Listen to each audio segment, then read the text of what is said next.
The first warning came at 0347 hours on a cold Tuesday morning in November.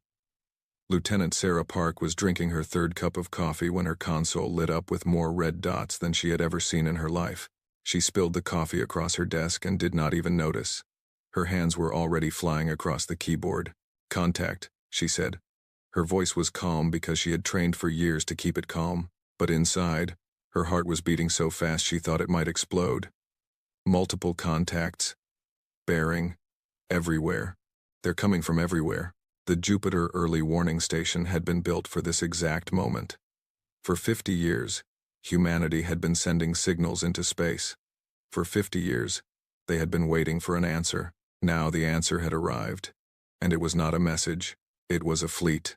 823 ships dropped out of hyperspace in a perfect formation near Jupiter's moon Europa. They were beautiful, in a terrible way. Each vessel was covered in gold and silver patterns that caught the light of the distant sun. They moved together like a school of fish, turning and adjusting with a grace that human ships could never match. Admiral Chen Wei was asleep in his quarters on the orbital station above Earth when his communicator screamed. He was 62 years old and had spent his entire adult life preparing for a war he hoped would never come. Now, it was here. He dressed in 4 minutes and was in the command center in 6. "Show me," he said. The holographic display filled the room with light. 800 ships. The largest was 3 kilometers long. The smallest was still twice the size of anything humanity had ever built. They were moving toward Earth at a speed that would bring them to the planet in 18 hours. "Do we have any communication?" Chen asked. "They're broadcasting on multiple frequencies," said Commander Rodriguez. "We can't understand any of it. The translation computers are working, but what? The language structure is completely alien, sir. It could take days, weeks." Chen stared at the display. 800 ships. Humanity had exactly 147 combat-capable vessels. They had orbital defense platforms. They had the experimental Helios array, which had never been tested in actual combat. They had courage and determination and love for their planet. It would have to be enough. "Sound the general alarm," Chen said. "All ships to battle stations. Wake up everyone we have. Call back every vessel from the outer planets. And get me the Secretary General." The next 6 hours were controlled chaos. Ships that had been on patrol near Mars turned and burned toward Earth at maximum acceleration. The crews of the orbital platforms loaded missiles and charged their energy weapons. Pilots climbed into fighters that they knew might become their coffins. Nobody ran. Nobody hid. This was their home, and they would defend it. On Earth, the news spread like fire. People watched the sky even though there was nothing to see yet. Families gathered together. Churches and temples and mosques filled with people praying to whatever gods they believed in. The world had never been so united. For the first time in human history, there were no nations. There was only Earth. Admiral Chen spoke to the Secretary General for exactly 3 minutes. The conversation was simple. "Can you win?" she asked. "I don't know," Chen replied. "But we will fight. Then fight. The whole world is behind you." Chen closed the communication and turned to his staff. They were young, most of them. Young and scared and trying very hard not to show it. He thought about his daughter, who was 28 now, and pregnant with his first grandchild. He thought about the world that child might grow up in. "Listen to me," he said. "In a few hours we are going to face something no human has ever faced before. We don't know what they want. We don't know if they want to talk or if they want to kill us all. But we know one thing. This is our home. We built it. We fought for it. We bled for it, and we will not give it up without a fight." The officers nodded. Some of them wiped their eyes. None of them looked away. "Today, we show the universe what humanity is made of," Chen continued. "Today we fight not just for ourselves, but for every generation that will come after us. Whatever happens, they will remember this day. They will remember us. Let's give them something worth remembering." The alien fleet did not slow down as it passed Jupiter. It did not respond to any of humanity's attempts at communication. The ships just kept coming, beautiful and silent and terrifying. By the time they reached the orbit of Mars, Chen had positioned his forces as well as he could. The human ships formed a wall between the aliens and Earth. It was a thin wall, pathetically thin, but it was all they had. The orbital platforms were charged and ready. The Helios array. A network of satellites that could focus the sun's energy into a devastating beam was powered up for the first time ever. "All ships report ready," said Commander Rodriguez. Chen nodded. He looked at the display one more time. The alien formation was still perfect. Not a single ship out of place. They moved like they had been doing this for 1,000 years. Maybe they had. "Open a channel," Chen said. "All frequencies." The communication officer nodded. "Channel open, sir." Chen took a deep breath. "Alien fleet. This is Admiral Chen Wei of Earth's Unified Defense Command. You have entered our solar system without permission or communication. We do not know your intentions, but we are prepared to defend our home. Please respond. Please tell us what you want." Silence. The alien ships did not change course. They did not slow down. They did not respond. "Sir," said the sensor officer, "they're powering up. Something. Energy readings are off the scale." Chen closed his eyes for just a moment. Then he opened them and gave the order that would change everything. "All ships, open fire." The Battle of Seoul began at 1,423 hours and lasted for 17 hours and 23 minutes. It was the largest battle in human history. It was also the first time humans had ever killed beings from another world. The human ships fired everything they had. Missiles streaked across space, leaving trails of fire. Energy weapons carved bright lines through the darkness. The orbital platforms launched wave after wave of drones, each one carrying enough explosives to destroy a building. The Helios array fired for the first time, and a beam of concentrated sunlight punched through an alien ship like a needle through paper. The alien ships did not fire back. At first, no one noticed. There was too much chaos, too much fear, too much adrenaline. The human commanders were focused on their own ships, their own weapons, their own survival. They saw alien vessels exploding and thought they were winning. They did not stop to wonder why their own ships were not exploding too. The first alien ship died 3 minutes into the battle. It broke apart in a shower of golden fragments, and the human crews cheered. The second ship died a minute later. Then the third. Then the fourth. The human weapons were crude compared to the alien technology, but there were so many of them, and the alien ships were not defending themselves. Admiral Chen watched the battle from his command center. He saw his ships taking damage from debris and from their own weapons fire, but not from the enemy. He saw alien vessels trying to turn, trying to run, but being caught and destroyed. He saw escape pods launching from dying ships, tiny dots of light that flickered and went dark as missiles found them. "Why aren't they shooting?" he asked. No one could answer him. The battle continued. Human pilots who had expected to die found themselves still alive, still fighting, still winning. The alien fleet tried to retreat, but the human ships surrounded them. There was no escape. The Helios array fired again and again, each shot destroying another vessel. The orbital platforms launched their last missiles. The fighters hunted down stragglers. By the time the sun rose over the Pacific Ocean, it was over. 823 alien ships had entered the solar system. 0 alien ships remained. Humanity had lost 62% of its fleet. 88 ships destroyed, thousands of lives lost, but they had won. Against impossible odds, against technology they did not understand, against an enemy they had never met, they had won. The celebrations began before the last fires had gone out. People poured into the streets all over the world. They waved flags and sang songs and hugged strangers. The fear that had gripped the planet for 18 hours melted away, replaced by a wild, fierce joy. Humanity had faced its first test from the universe, and humanity had passed. Admiral Chen did not celebrate. He sat in his command center and watched the debris field that had once been an alien fleet. He watched the rescue ships searching for survivors, both human and alien. They found human survivors. They did not find alien survivors.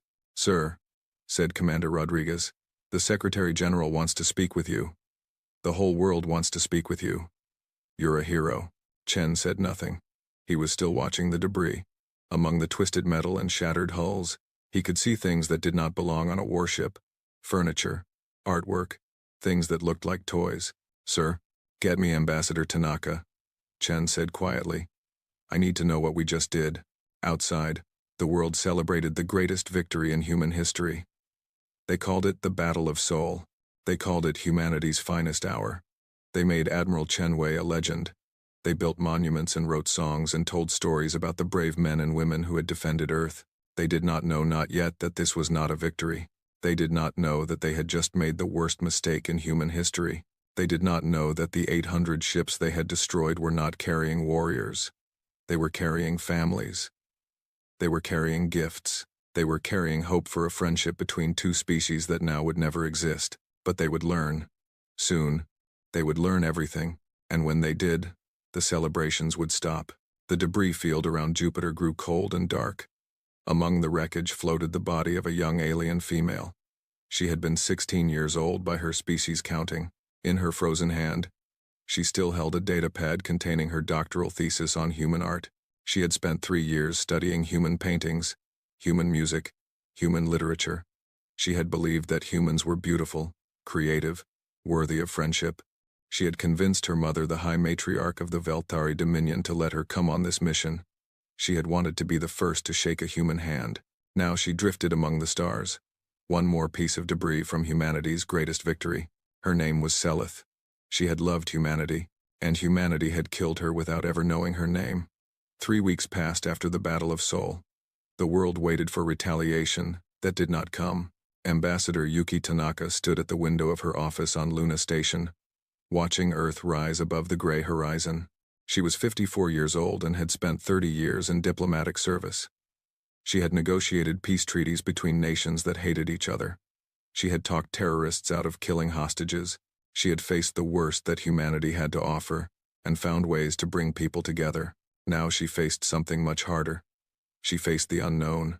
Still nothing? She asked without turning around. Her assistant, a young man named David, checked his datapad for the 100th time that day. Nothing, ma'am. No fleet movements detected. No communications. No probes. It's like they've forgotten about us.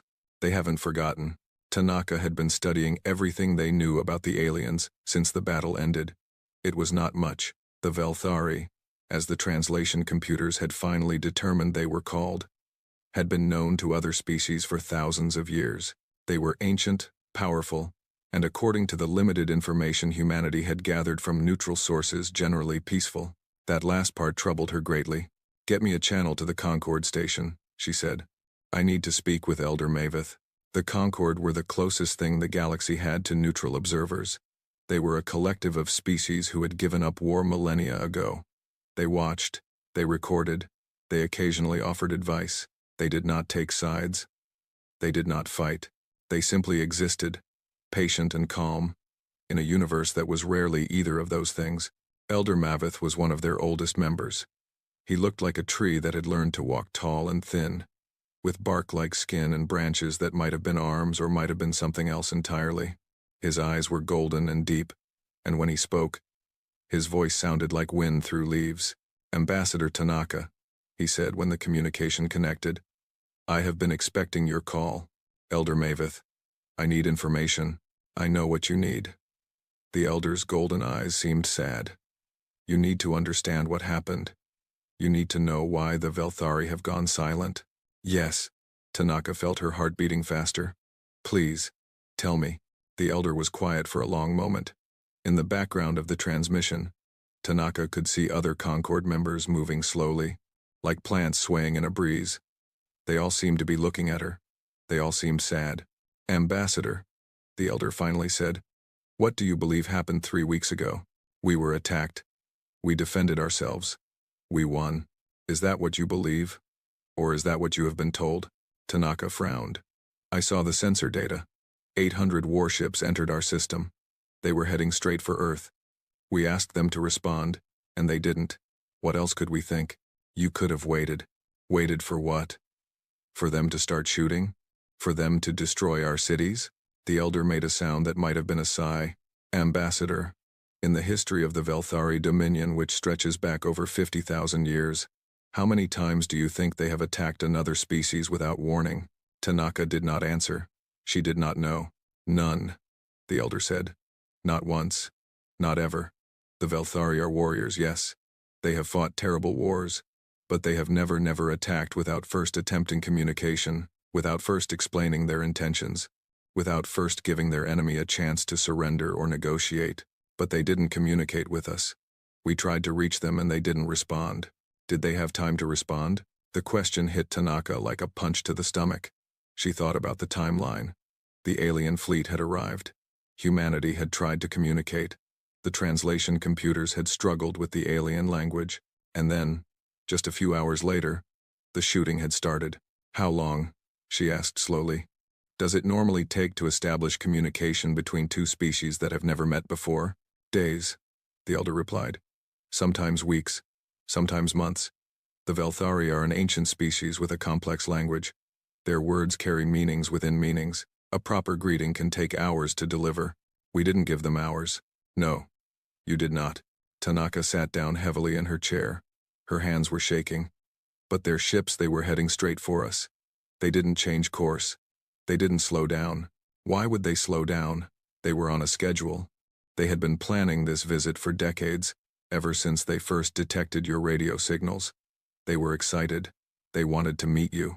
Meet us? The elder's bark-like face twisted into something that might have been pain. Ambassador Tanaka, the Velthari did not send a war fleet to your system. They sent a greeting armada. It is one of their most sacred traditions. When they discover a new species that has reached a certain level of development, they gather their greatest ships and their finest citizens. They bring gifts. They bring scholars and artists and diplomats. They bring their children, so the young ones can witness the historic moment when two civilizations first touch hands. Tanaka's blood ran cold.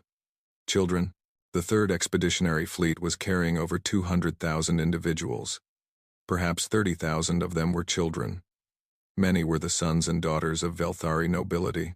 The High Matriarch's own daughter was aboard the flagship. No. Tanaka shook her head. No, that can't be right. They had weapons. Our sensors detected weapons on those ships. The Velthari are a proud people. They never travel unarmed. But did those weapons fire, Ambassador? Did a single Velthari weapon discharge during your battle? Tanaka thought back to the reports. The sensor data. The strange fact that had puzzled everyone but that no one had wanted to examine too closely. The aliens had not fired. Not once. Not even when they were dying. Their weapons were in ceremonial mode, the elder continued. It is a gesture of trust. A way of saying, we are powerful, but we come in peace. We could destroy you, but we choose not to. We offer you friendship instead. Why didn't they defend themselves? Even at the end, when they knew what was happening, why didn't they fight back? Because they could not believe it. The elder's voice was heavy with sorrow. They could not believe that anyone would attack a greeting armada. It has never happened in all the history of the galaxy. Such a thing was unthinkable. By the time they understood what was happening, it was too late. Tanaka put her head in her hands. She felt like she might be sick. The silence, she whispered. That's why they've gone silent. Yes. They're not planning retaliation. They are mourning, Ambassador. The entire Velthari Dominion is in mourning. They have lost 200,000 of their people, including some of their finest minds and most beloved leaders. They have lost works of art that were thousands of years old. They have lost children who had barely begun to live. Oh God, I should also tell you, the elder said gently, that the silence will not last forever. The Velthari are patient, but they are not saints. Eventually the mourning will end. Eventually, they will begin to ask questions. They will want to know why. They will want to know if this was a terrible mistake or a deliberate act of war. And depending on the answer, they'll destroy us. The Velthari Dominion commands a fleet of over 50,000 warships. They have technology that makes your Helios array look like a child's toy.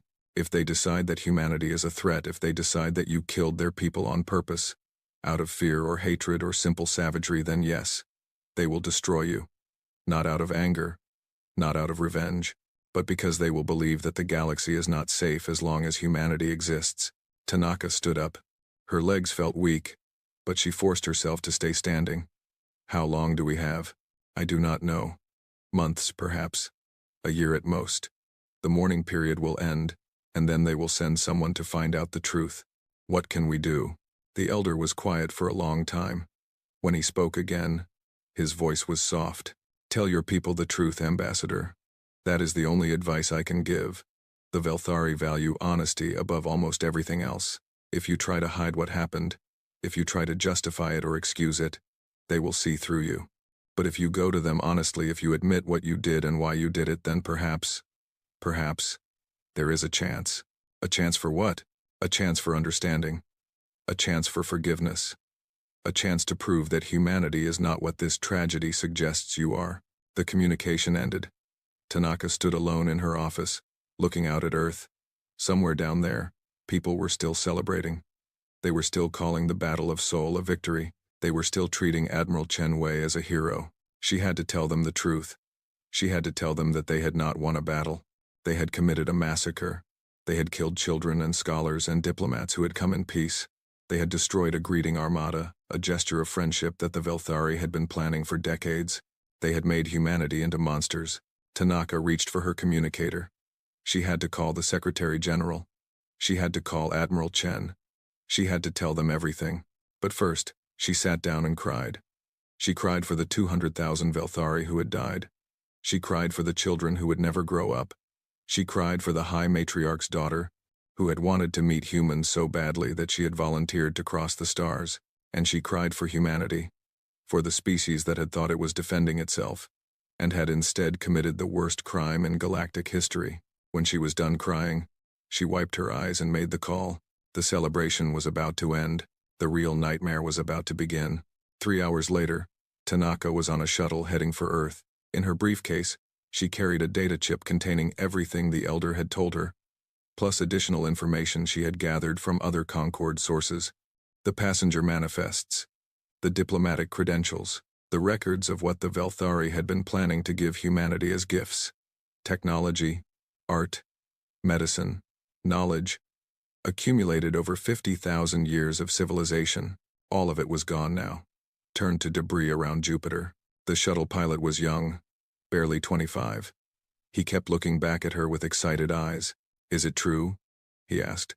"Are we going to meet more aliens? Friendly ones this time?" Tanaka looked at him. He reminded her of her nephew, who had died 3 years ago in a training accident. So young, so hopeful, so sure that the universe was a place where courage and determination could overcome anything. "I don't know," she said. "I really don't know." The shuttle descended through Earth's atmosphere. Below, cities sparkled with lights. People were still in the streets, still celebrating. Flags flew from every building. Screens showed Admiral Chen's face on an endless loop, along with images of the battle and the destroyed alien fleet. "Victory," the headline screamed. "Humanity triumphant. Earth defended." In a few hours, all of that would change.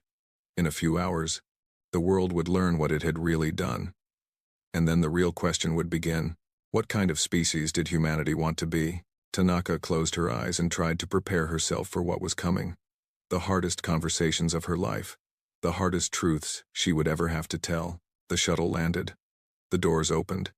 And Ambassador Yuki Tanaka walked out into a world that did not yet know it had blood on its hands. But it would know soon. It would know everything. The conference room in Geneva was silent. 20 of the most powerful people on Earth sat around a long table, staring at Ambassador Tanaka as if she had just set the building on fire. In a way, she had. Secretary General Maria Santos spoke first. Her voice was steady, but her hands were shaking. "You're telling us that we killed 200,000 innocent beings, diplomats, artists, children, people who came to welcome us to the galaxy." "Yes," Tanaka said. "That is exactly what I'm telling you. That's impossible." General Morrison, the American military commander, shook his head. "They were heading straight for us. They had weapons. What were we supposed to think?" "You were supposed to wait," Tanaka replied. "You were supposed to try harder to communicate. You were supposed to give them more than 6 hours before you started shooting. 6 hours is an eternity in battle. It's nothing in diplomacy." Admiral Chen Wei sat at the far end of the table. He had not spoken since Tanaka began her presentation. His face was gray, and his eyes seemed to be looking at something very far away. "The passenger manifests," he said quietly. "You said you have passenger manifests?" "Yes." "Show them." Tanaka hesitated. "Admiral, I don't think." "Show them." She pressed a button on her datapad. The holographic display in the center of the table came to life, filled with names and faces. Alien names. Alien faces, but faces nonetheless, eyes and mouths and expressions that were clearly capable of joy and sadness and fear. The first page showed the diplomatic corps. 80 ambassadors from 12 different species within the Velthari Dominion, each one assigned to establish relations with humanity. Their biographies scrolled beneath their images. Centuries of experience, dozens of successful first contacts, awards and honors and achievements. The second page showed the scholars, linguists who had spent years studying human languages from intercepted radio signals, historians who specialized in young civilizations, scientists who had developed technologies specifically to share with humanity, medical advances, energy solutions, agricultural improvements. The third page showed the artists, painters and musicians and writers who had come to learn about human culture and share their own. Some of them had brought instruments that were thousands of years old. Others had carried original manuscripts of works that were considered treasures throughout the galaxy. The fourth page showed the children. That was when General Morrison looked away. That was when several of the diplomats began to cry. That was when Admiral Chen Wei made a sound like something breaking inside his chest. 30,000 children. Some were babies, carried by their parents on what was supposed to be a historic journey. Some were teenagers, selected through competitive processes to represent the youth of the Dominion. Some were the sons and daughters of nobility, given the honor of witnessing first contact. Their faces filled the display, one after another. Alien faces, yes, but children's faces, full of hope and excitement, and the simple joy of being alive. All of them were dead now. All of them had died screaming or burning or freezing or suffocating in the void of space. All of them had died without understanding why the creatures they had come to meet were killing them. The High Matriarch's daughter, Tanaka said, her voice barely above a whisper. Her name was Selith. She was 16 years old. She had spent 3 years studying human art. She wrote her doctoral thesis on the works of Rembrandt and Vermeer. She wanted to be the first person to shake a human hand. The display showed a young Velthari female. Her skin was pale blue, and her eyes were large and silver. She was smiling in the image, holding a datapad that showed a reproduction of a famous painting. We found her body among the debris, Tanaka continued. She was still holding her research. She died clutching her study of human art. Admiral Chen stood up so suddenly that his chair fell over. He walked to the window and stood with his back to the room. His shoulders were shaking. Why didn't they tell us? He asked. Why didn't they explain what they were? They tried, Tanaka said. The Concord Elder showed me the transmissions. The Velthari were broadcasting their intentions on multiple frequencies from the moment they arrived, but their language is complex. It takes days to translate properly. We didn't give our computers enough time. We asked them to respond. They didn't respond.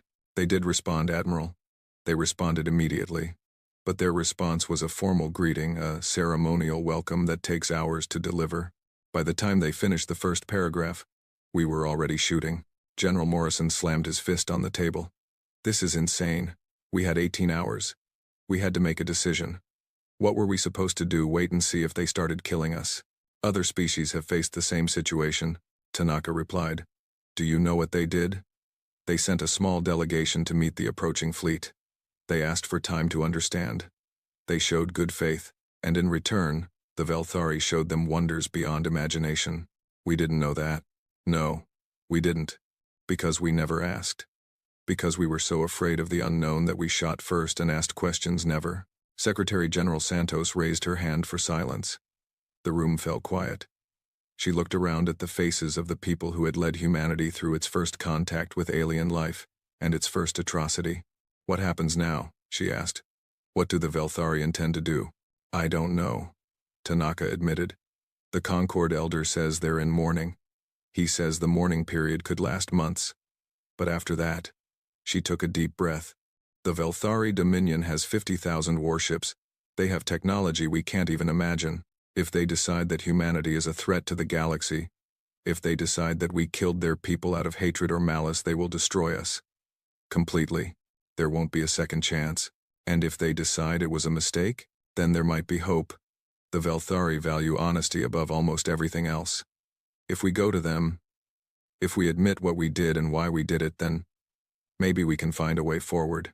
General Morrison laughed bitterly. Go to them? Go to the people whose children we murdered? And say what? Sorry, we thought you were here to kill us, so we killed you first? Yes, Tanaka said. That's exactly what we say. Because it's the truth. The room erupted into argument. Some demanded that humanity prepare for war, build more ships, develop better weapons, find a way to fight back against the coming retaliation. Others called for immediate diplomatic contact, no matter the risk. Others simply sat in shock, unable to process what they had learned. Admiral Chen remained at the window, silent and still. Finally, Secretary General Santos called for order. "We need to make a decision," she said. "Not today, this is too much to process today. But soon, very soon, we need to decide what kind of species we want to be. Do we prepare for war? Do we seek peace? Do we hide and hope they forget about us?" "They won't forget," Tanaka said.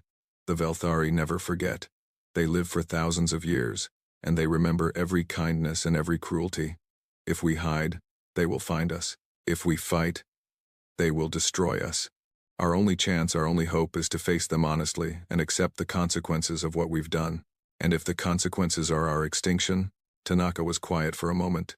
Then she said something that no one expected. "Then maybe that's what we deserve." The meeting ended without resolution. People filed out in silence, each one carrying the weight of knowledge that would change everything. Some went to pray, some went to drink, some went to cry in private. Admiral Chen did not move from the window. When the room was empty except for him and Tanaka, he finally spoke. "I gave the order," he said. "I told them to fire. All those children, I killed them. You didn't know. Does that matter?" He turned to face her. There were tears on his cheeks. "I spent my whole life preparing to defend Earth. I trained for decades. I studied every scenario. And when the moment came, I made the worst possible choice. I could have waited.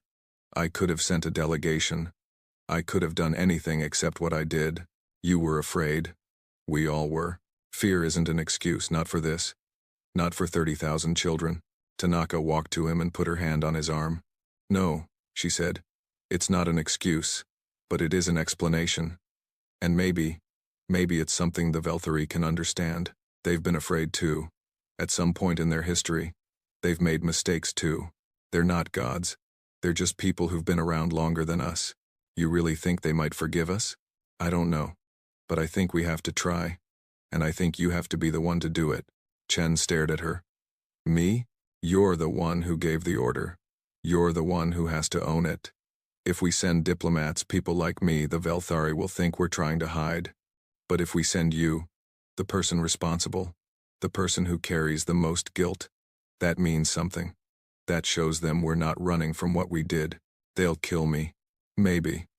Probably. But if there's even a chance that your death can save humanity, that your honesty can show the Velthari who we really are, isn't that worth it?" Grand. Admiral Chenwei looked out the window at the night sky.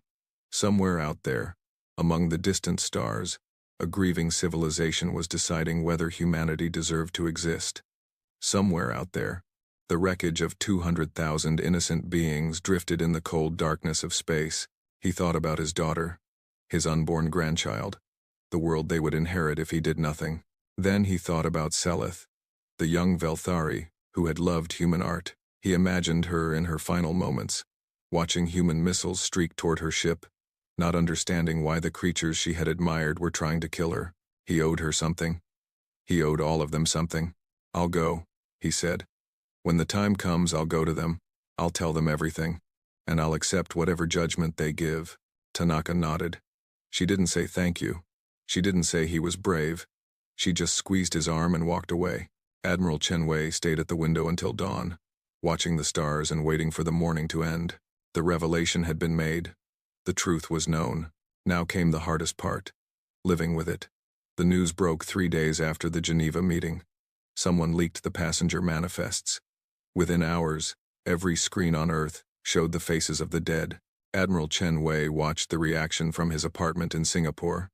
He had not left the building in 2 days. He had not slept in 3. Every time he closed his eyes, he saw the children, 30,000 children, each one with a name, a family, dreams for the future, all of them gone because of an order he had given in fear. The protests began slowly. A few hundred people in Berlin, holding signs that read, "We are murderers," and "Justice for the Velthari." Then a few thousand in Tokyo, then tens of thousands in New York, London, Mumbai, Sao Paulo. Within a week, Millions of people were in the streets, demanding answers. The world had celebrated Chen as a hero. Now they called him a monster. "They're burning your picture," said his daughter Mei Lin, who had come to stay with him when the threats began. "There's a crowd outside right now. Security says they can hold them. But they might not be able to hold them forever." Mei Lin was quiet. She was 7 months pregnant now, and Chen could not look at her belly without thinking about all the unborn children who had died on those ships. Velthari babies who would never take their first breath. Velthari families who would never exist. "Dad," Mei Lin said softly, "this isn't your fault. Not entirely. You made a decision based on the information you had. Any commander would have done the same." "No." Chen shook his head. "That's what I told myself at first. But it's not true. I could have waited longer. I could have sent a scout ship to investigate. I could have done 1,000 things differently. Instead, I chose the easiest option. Shoot first, ask questions later. You were trying to protect us. I was afraid, that's all. I was afraid of the unknown, afraid of losing control, afraid of looking weak. And because of my fear, 200,000 people died." He stood up and walked to the window. The crowd outside was growing. He could hear them chanting something, but he could not make out the words. It did not matter. He knew what they were saying. He knew what he deserved. "The funeral reports are coming in," Mei Lin said, looking at her datapad. "From the Velthari worlds. The Concord is sharing everything. Read them to me." "Dad, you don't need to. Read them." Mei Lin took a deep breath and began to read. The Velthari mourned differently than humans. When someone died, their family and friends would gather and share memories. They would tell stories about the person who was gone, their kindnesses, their achievements, their small daily moments of beauty. They would do this for days, sometimes weeks, until every memory had been spoken and recorded. For 200,000 dead, the mourning would take years. The first funeral report was for a scholar named Tirath, who had spent 4 centuries studying young civilizations. He had written 37 books about the early development of intelligent species. He had believed that humanity showed particular promise, that they might become something special, given time and guidance. He had volunteered for the greeting armada because he wanted to see human faces in person, to look into their eyes and see the spark of potential he had studied for so long. The second report was for a musician named Velis, who had been the greatest composer in the Dominion for 300 years. She had listened to human music, Mozart, Beethoven, jazz, rock and roll, and had been moved to tears by its raw emotion. She had spent 10 years writing a symphony that blended Velthari and human musical traditions. She had planned to perform it for humanity as a gift. The symphony was lost now, along with the only person who remembered how it was supposed to sound. The third report was for a family of 5, 2 parents and 3 children who had won a lottery to be part of the greeting armada. They had been common people, not nobles or scholars. The father had been a teacher, the mother had been a doctor. Their children had been 9, 12, and 15 years old. They had spent the entire journey to Seoul talking about what humans might be like, imagining the friends they might make. The reports went on and on. Hundreds of them, thousands of them. Each one a life that had been full of meaning and purpose and love. Each one ended by human weapons. Admiral Chen listened to all of them. He did not look away. He did not ask Mei Lin to stop. He forced himself to hear every name, every story, every loss. This was the weight he had to carry. This was what he had done. When Mei Lin finally finished reading, hours later, Chen sat in silence for a long time. Then he said something that made his daughter gasp. "I need to see them." "What?" "The bodies, the wreckage, everything we collected from the battle. I need to see it." "Dad, that's not possible. The site is restricted." "The government. I'm still technically the commander of Earth Defense. I can get access." "Why would you want to do this to yourself?" Chen looked at his daughter with eyes that seemed to have aged a decade and 3 weeks. "Because I need to remember.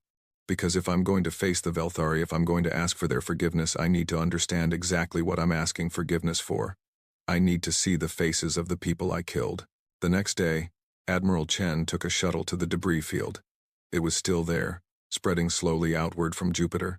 A graveyard of twisted metal and frozen bodies. Recovery teams had been working for weeks, but they had barely made a dent. There was so much wreckage, so many dead. The shuttle moved slowly through the field. Chen sat at the window and watched. He saw the broken hulls of ships that had been designed for beauty, not war. He saw furniture and artwork and personal belongings, all frozen and drifting. He saw bodies, so many bodies. Velthari did not look like humans. Their skin was blue or purple or silver. Their eyes were large and strange. Their limbs were longer, their bodies thinner, but their faces showed emotions that Chen recognized all too well. Fear, confusion, pain, sorrow. The shuttle pilot spoke through the intercom. "Sir, we're approaching the flagship, or what's left of it." The flagship had been 3 kilometers long, the largest and most beautiful ship in the greeting armada. It had been designed to impress, to show humanity the wonders that the Velthari could achieve. Now it was a shattered ruin, broken into 1,000 pieces by human weapons. Among the pieces, recovery teams had found the bodies of the High Matriarch's delegation. They had been gathered in a central chamber when the attack began, preparing the formal greeting they would deliver to humanity. They had died together, still holding the gifts they had planned to offer. And among them, they had found Seleth. "Stop the shuttle," Chen said. The pilot obeyed. Through the window, Chen could see a recovery pod attached to a piece of debris. Inside the pod was a body covered with a silver sheet. "Is that her?" Chen asked. "Is that the High Matriarch's daughter?" "Yes, sir. We were going to transport her back to Earth for study, but the government hasn't decided." "No study." Chen's voice was firm. "She's not a specimen. She's a person. She deserves to go home." "Sir, the Velthari haven't requested the return of bodies. They haven't communicated at all. Then we'll send her anyway. We'll send all of them. Every body we can recover. Every artifact. Every personal item. Everything. We'll gather it all and we'll bring it to the Velthari ourselves." "Sir, that could be seen as what? An apology? A gesture of respect? Good. That's exactly what it should be." Chen stayed in the debris field for 6 more hours. He made the recovery teams show him everything. Every body, every artifact, every piece of evidence of the lives that had been lost. By the time he returned to Earth, he was a different man. The fear that had driven him to give the order, the fear of the unknown, the fear of looking weak was gone.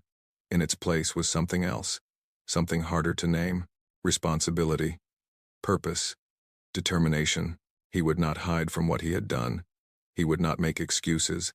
He would not let humanity pretend that this was someone else's fault. When he landed, he found a message waiting for him. It was from Ambassador Tanaka. "The mourning period is ending," she said. "The Velthari have announced that they will send a delegation to Seoul in 3 months. They want to meet us. They want to understand what happened and why." 3 months. That was all the time humanity had to prepare. Chen began making plans. The suicide started 2 weeks later. Veterans who had fought in the Battle of Seoul, who had pulled triggers and launched missiles without knowing what they were shooting at. They had been heroes. Now they knew they were killers. The first was a young pilot named James Chen, no relation to the admiral, who had destroyed 6 Velthari ships with his fighter. He left a note that said only, "I can't live with what I've done.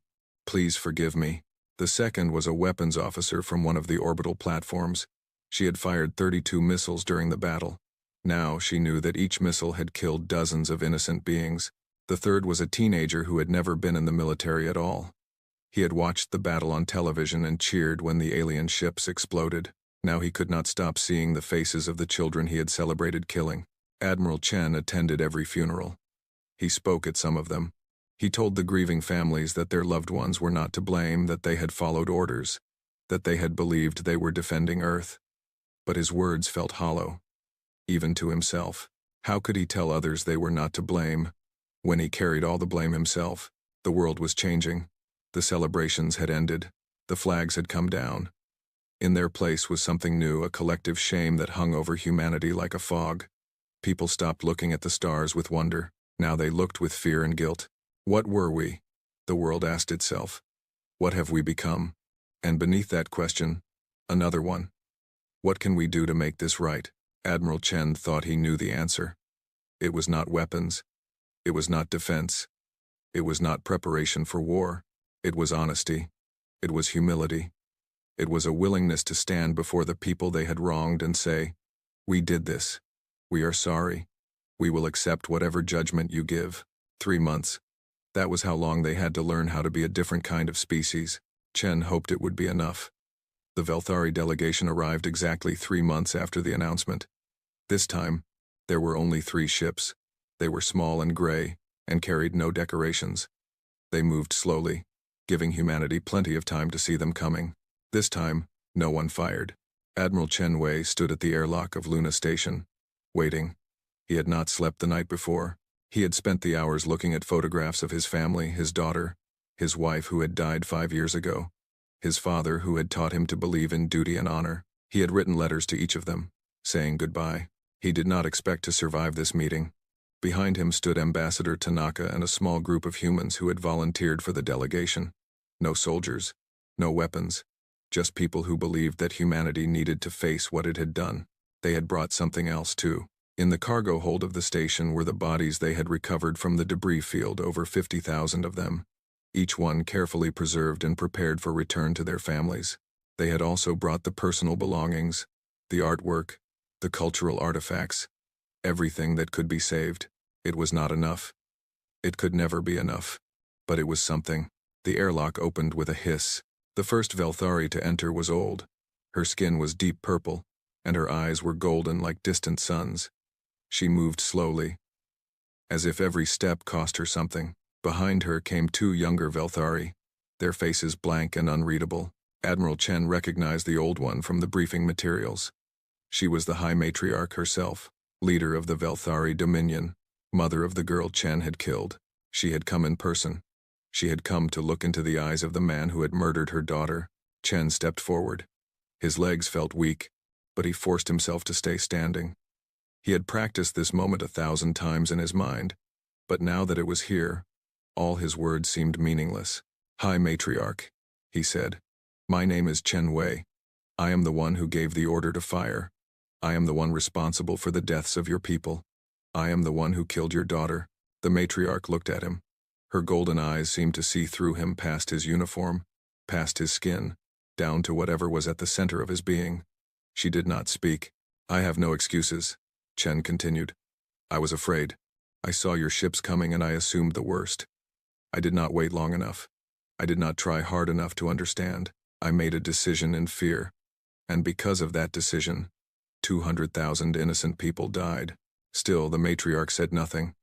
The silence stretched on, heavy and terrible. "I know that nothing I say can undo what I did," Chen said. "I know that nothing can bring back your daughter or any of the others.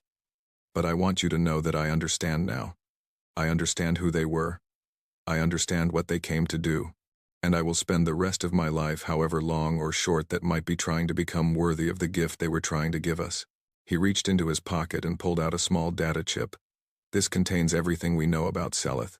The research she did, the art she loved, the dreams she had. We collected it from the debris. We thought her mother might want to have it." He held out the chip. His hand was trembling. The matriarch looked at the chip for a long moment. Then she reached out and took it. Her fingers brushed against Chen's palm, and he felt something pass between them, not forgiveness, exactly, but something else. Recognition, perhaps. Understanding. "You came," the matriarch said. Her voice was deep and musical, though heavy with grief. "You came yourself, the one who gave the order. You did not hide. You did not send others in your place." "No," Chen said. "This was my responsibility. No one else should bear it. Do you know what would have happened if you had hidden? If you had sent diplomats with practiced speeches and careful words? You would have destroyed us." "Yes," the matriarch nodded slowly. "We would have believed that humanity was a species of cowards and liars. We would have believed that you killed our children and felt no shame. We would have wiped you from the galaxy. Not out of anger, but out of necessity. A species that cannot face its own crimes is a danger to everyone. And now?" The matriarch was quiet for a long time.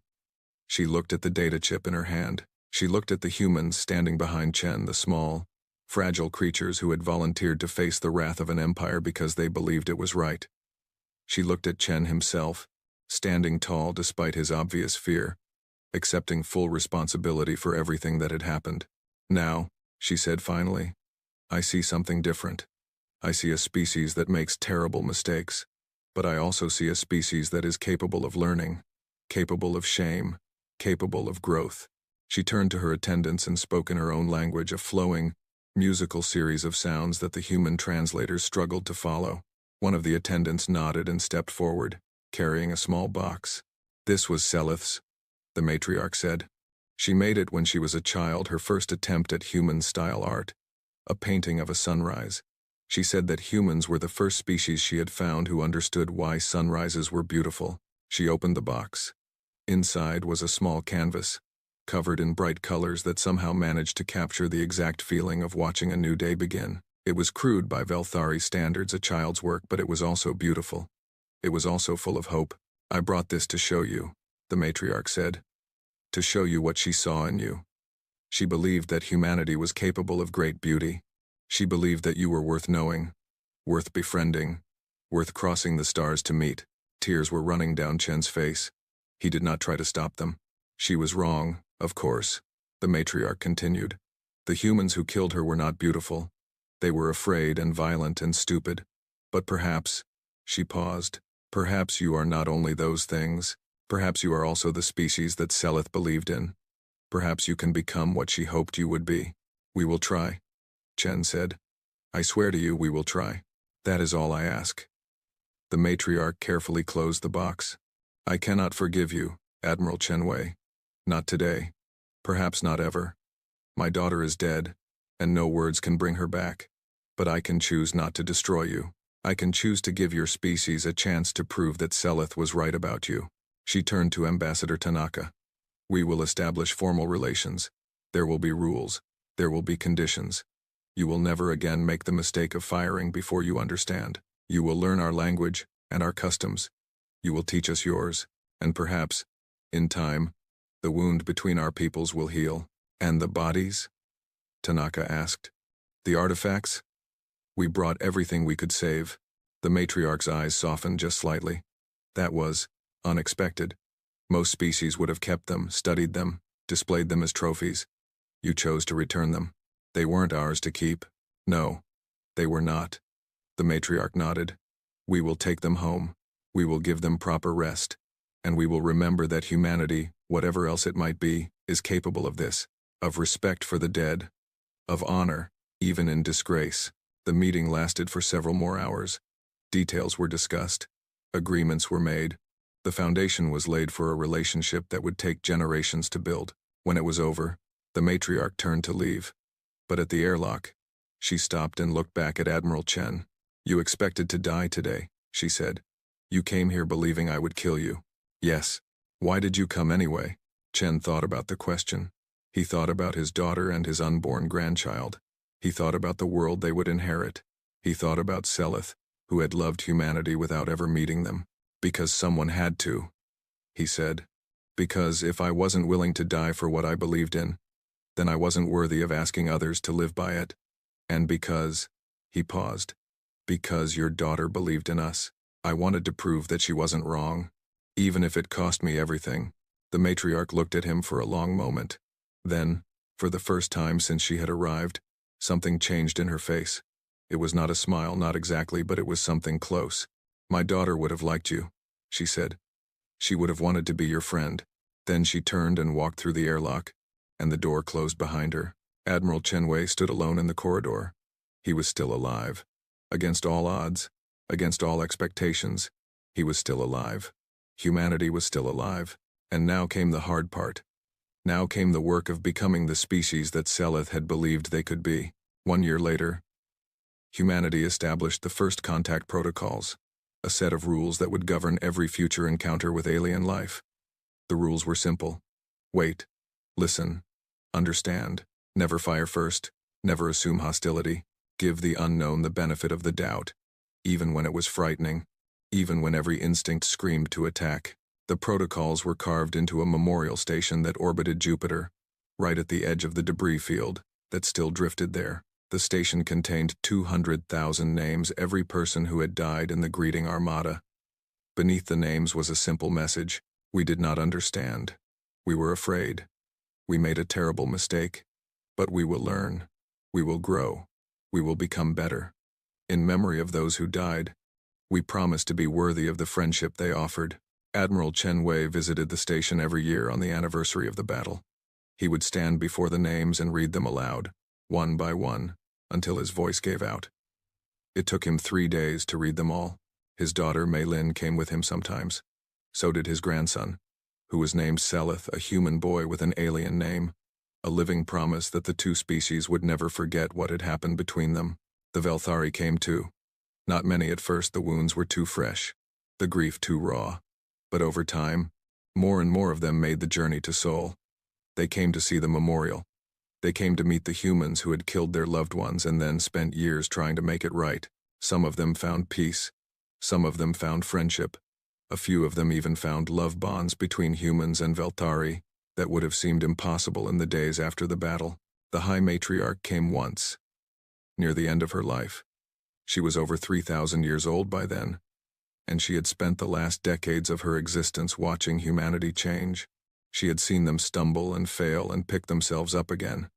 She had seen them reach out to other species with patience and humility, applying the lessons they had learned in the worst way possible. She stood before the memorial and read her daughter's name. Then she turned to Admiral Chen, who stood beside her, older now but still carrying the same weight he had carried since that day in Geneva. "I was wrong," she said. "About what?" "I said I could never forgive you. I said the wound might never heal."